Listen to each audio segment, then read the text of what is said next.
This is my 2002 Honda 400EX. Bought it a couple of months ago. I spent $900 on it, needed a clutch. Just got back from the sand dunes in Oklahoma. Thing was just ragged out, beat all to hell. First four-wheeler I ever owned, definitely the first build that I've ever done. It's not a, it's not a $20,000 or even a $12,000 build, and I'm seeing a lot of those, especially on YouTube. Really impressive builds that these guys are doing, and I just didn't have that kind of money to throw around at a four-wheeler. So, $900 on the quad. I think I spent maybe another $2,000, $2,500 on parts, on painting it, doing everything I did, just on the overall build. The motor I left alone. It's pretty much just as it came. The oil pan here and these air cowls is from CMF Racing. They've got a YouTube, or not a YouTube, they got a eBay store, and I really do recommend these guys. The stuff is impressive how it fits. It's also cool because you can, if you wanted to, you can, they've got a little hole drilled here where you can drill other holes to mount things such as like a GoPro camera or something, whatever you wanted to. They're on the side of your quad. These are just bolt-on parts. Both of these, the oil cooler and that wind cowl, the air cowl in the front, both of those are supposed to help with keeping the motor a little bit cooler. We'll see how that works. I haven't run it that much since I finished this build.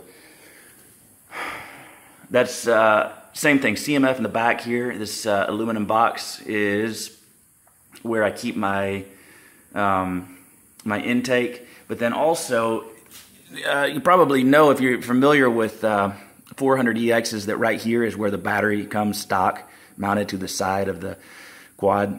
And I always hated that look, especially on this one, because the wiring was so jacked up on this when I got it. So you had the battery here, and then there's just this big cluster of wires over the top that were, hanging down, flopping in the wind. So took the battery out and I secured it inside this box. And that's what this box is built for, that. So you can put the battery behind your air intake.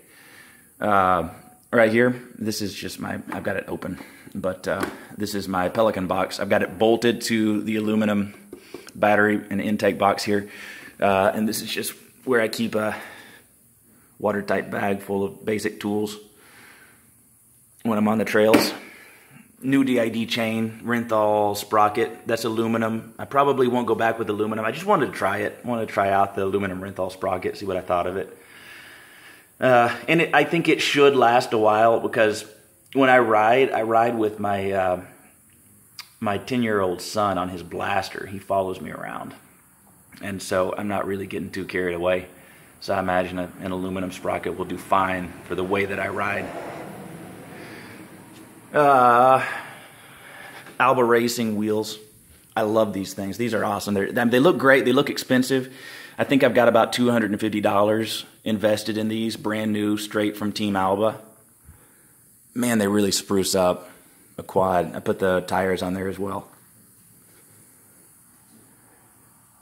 The plastics, I went two-tone, like two different textures. This is Hercules bed liner, and all I did was just sand it down, and then I rolled that on with a loop roller. Tried rolling it on at first with a regular paint roller, and that doesn't work. You don't want to make that mistake. It just doesn't. You don't get the texture that you're wanting with a regular paint roller. So go ahead and buy the loop roller if you're going to put the Hercules bed liner on your plastics. It weighs a lot. You get a little excessive bounce, I guess, with all this weight on these fenders.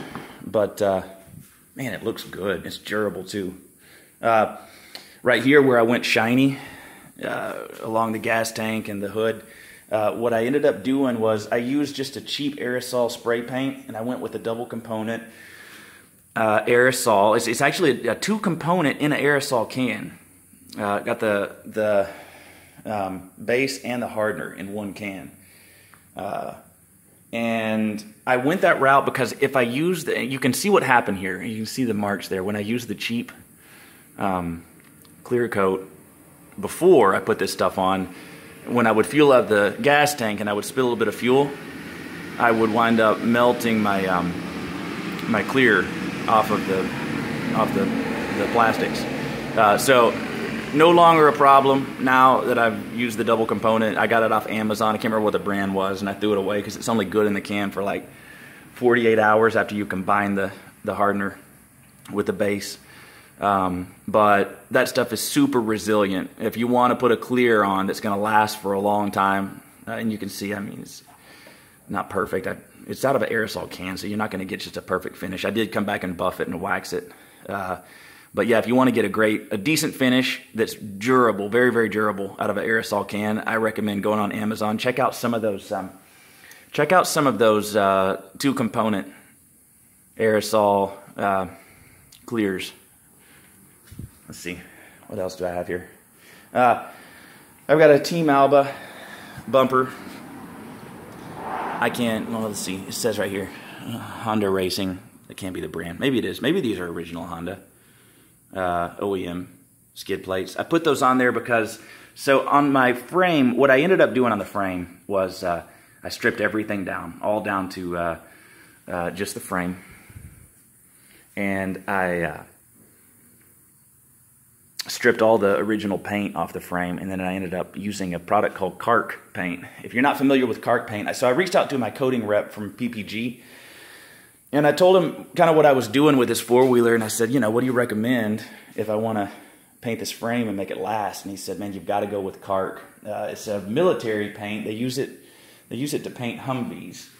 I got some of it right here. I got 2 extra kits.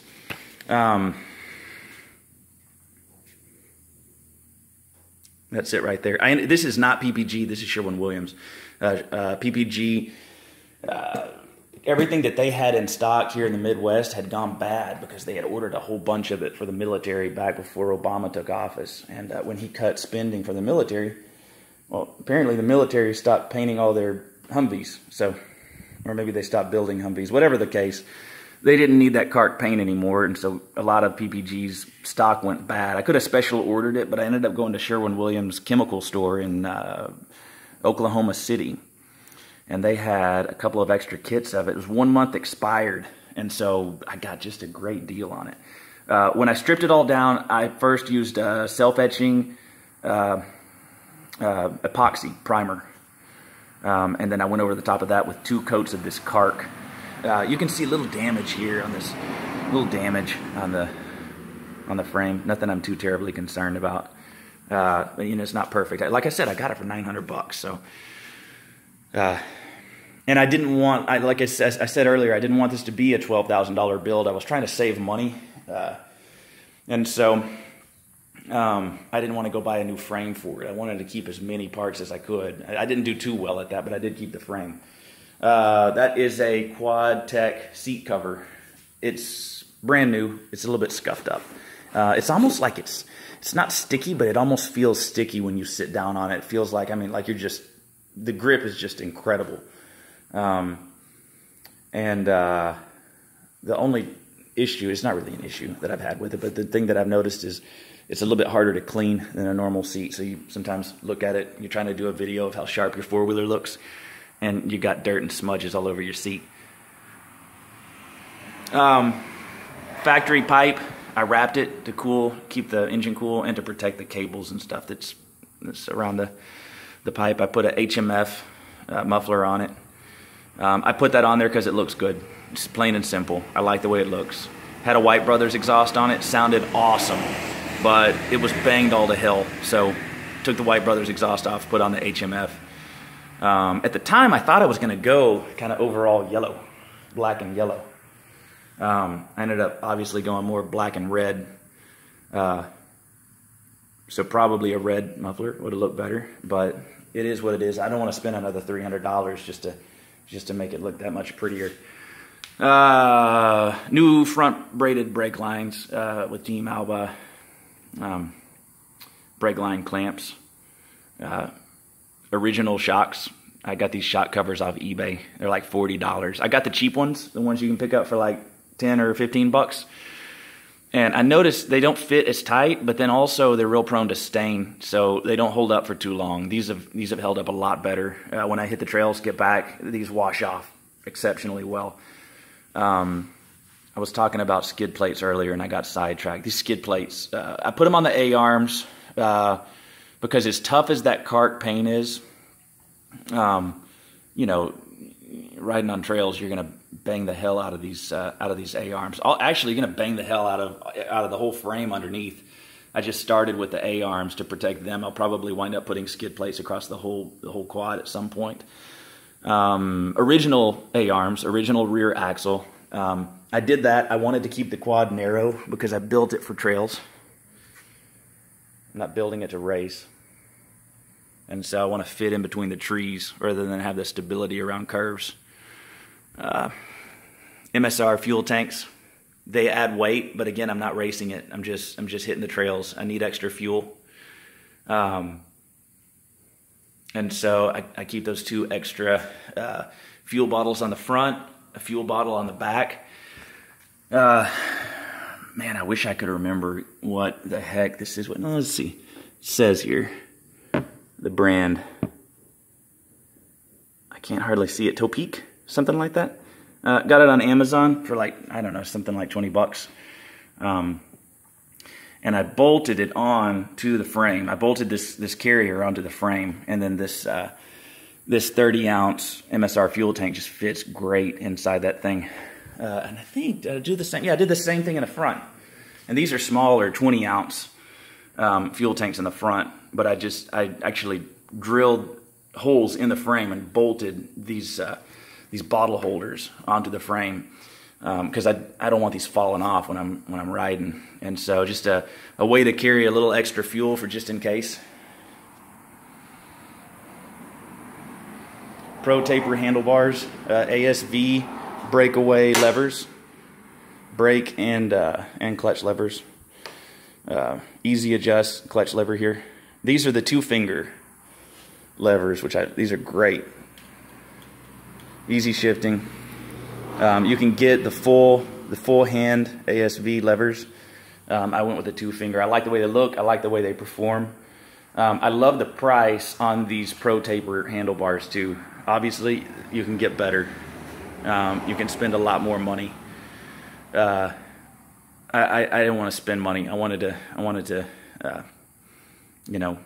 save a little bit money on this build. I didn't want to get $20,000 into it. And I think I mentioned earlier, all said and done, right around $3 grand. Not a bad deal.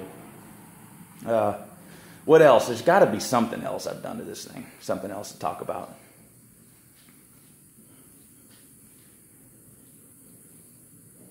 I had the throttle rebuilt. I made the mistake. I got it and rode around a little bit. Ended up putting some fuel tank cleaner without thinking about the fact that there was no inline fuel filter. And so I cleaned the tank out and flushed all that garbage into my carb. And so at that point, I'd spent so much time on this thing, I was kind of done with it. And so, well, not that, and I don't know how to rebuild a carb. So I took it into the shop, let them handle it. They rebuilt it for me. And they put an inline fuel filter on it too, which I highly recommend. Definitely recommend it before you try to clean out your fuel tank.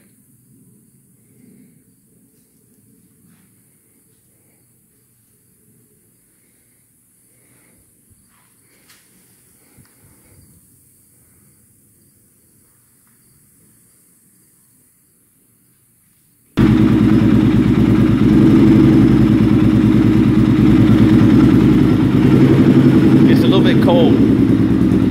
Just started it.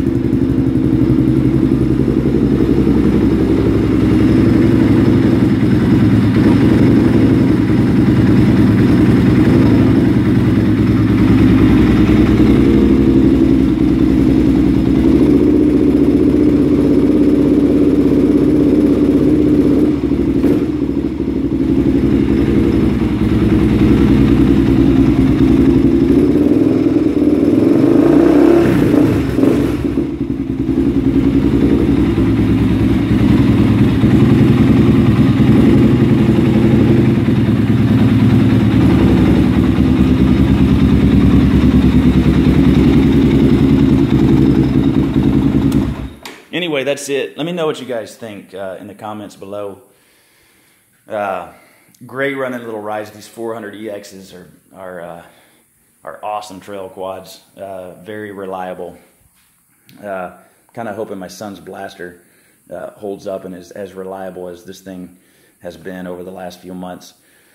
Have any questions? Don't hesitate to let me know. I'll see if I can get around to answering. But thanks for watching, guys.